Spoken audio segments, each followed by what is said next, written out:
Let's just run this bitch and see how this goes. Yeah, thanks. I really appreciate you having me on. I think something like these podcasts where you can really let the consumer understand it a little bit better is a big deal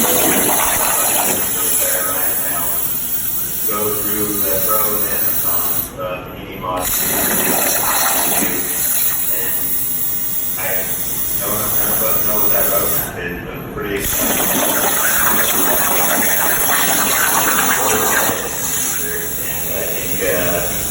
It's going to come more to separating the two from all the stuff into one as the daily driver or as a race vehicle.